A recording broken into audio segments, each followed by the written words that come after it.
할렐루야. 네, 오늘은 노아의 가족에 대하여 살펴보도록 하겠습니다. 오늘의 생명 양식은 창세기 5장 32절입니다. 노아가 500세 된 후에 셈과 함과 야벳을 낳았더라. 이는 하나님의 말씀이니라. 아멘. 자, 노아와 그의 아들들을 살펴보는데요.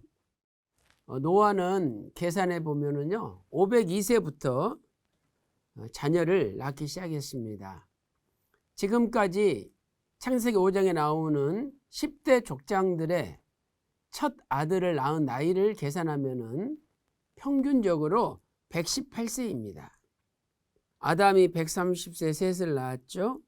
셋은 105세 에노스는 90세 게난 낳았죠.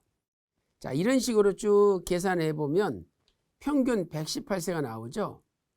그런데 노아는 큰아들 셈을 502세에 낳았으니까 이것은 굉장히 획기적인 일이라는 것을 우리가 알 수가 있습니다. 창세기 5장 32절 보면은요, 노아가 500세 된 후에 셈과 함과 야벳을 낳았더라. 창세기 5장 32절에 말씀하고 있죠. 자, 이 구절에서는 노아가 500세 된 후에 낳았다고 기록되어 있지, 정확하게 500몇 세에 자식을 낳았다, 이것은 기록되어 있지 않습니다. 자, 그러나 우리는 창세기 11장 10절을 통해서 정확히 노아 나이 502세에 셈을 낳았다는 사실을 알 수가 있습니다. 자, 창세기 11장 10절을 읽어보겠습니다. 셈의 후에는 이러하니라. 셈은 100세 곧 홍수 2년에 아르박삿을 낳았죠.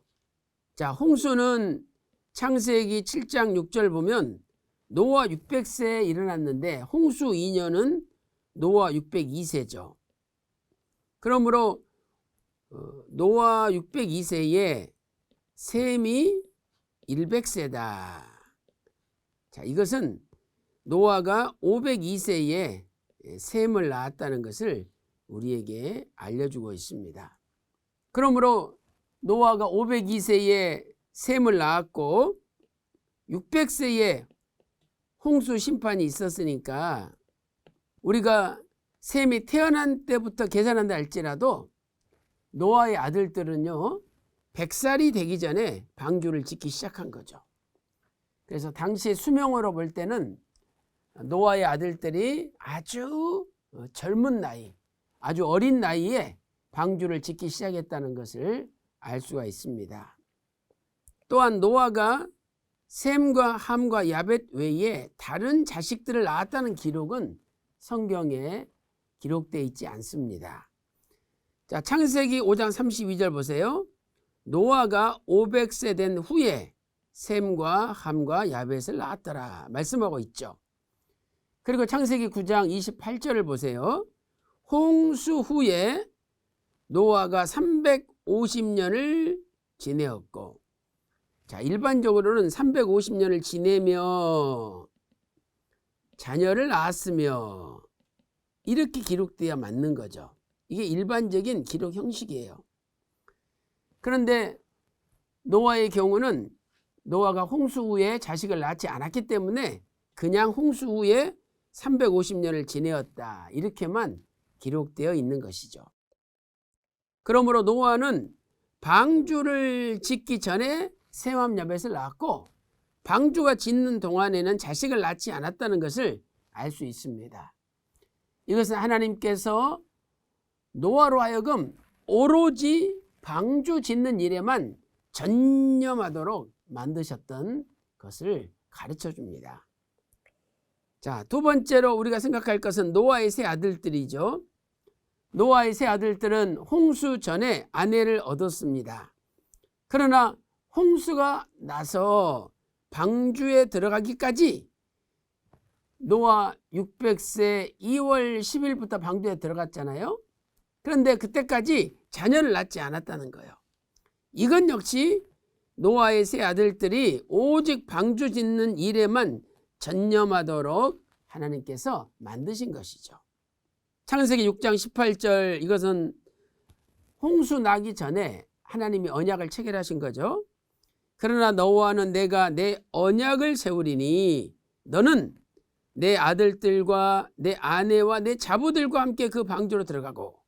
자, 우리가 이 말씀 볼 때 하나님이 방주를 지어라 명령하실 때 그때 노아의 아들들에게 이들이 결혼을 해서 노아의 입장에서 자부들, 아들들의 부인들이 있었다는 것을 우리가 확인할 수가 있는 것입니다.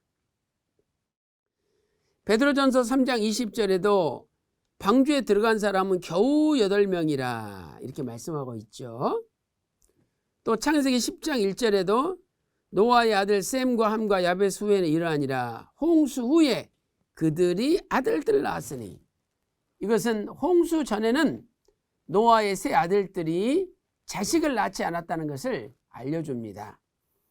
이렇게 하나님께서는 노아도 방주 짓는 일에 전념토록 하셨고 노아의 아들들도 방주를 짓는 일에 전념토록 하셨던 것이죠. 자, 그렇다면 노아와 가족들이 오로지 방주 건설에 전념할 수 있었던 비결은 무엇일까요? 첫째로 하나님께 은혜를 입었기 때문이죠. 창세기 6장 8절 보면 그러나 노아는 하나님께 여호와께 은혜를 입었더라 말씀하고 있습니다. 베드로전서 1장 13절에 예수 그리스도 다시 오실 때 가져오실 은혜가 있습니다. 이것은 바로 주님 재림시, 주님이 재림하실 때 주시는 은혜가 있다는 거죠. 이 은혜를 받아야 우리도 노아처럼 신령한 방주를 짓고 마지막 환난에서 살아남을 수가 있는 것입니다. 두 번째로 노아는 하나님과 동행했기 때문이죠. 창세기 6장 9절 말씀 보세요. 노아의 사적은 이러하니라. 노아는 의인이요 당세의 완전한 자라. 그가 하나님과 동행하였으며.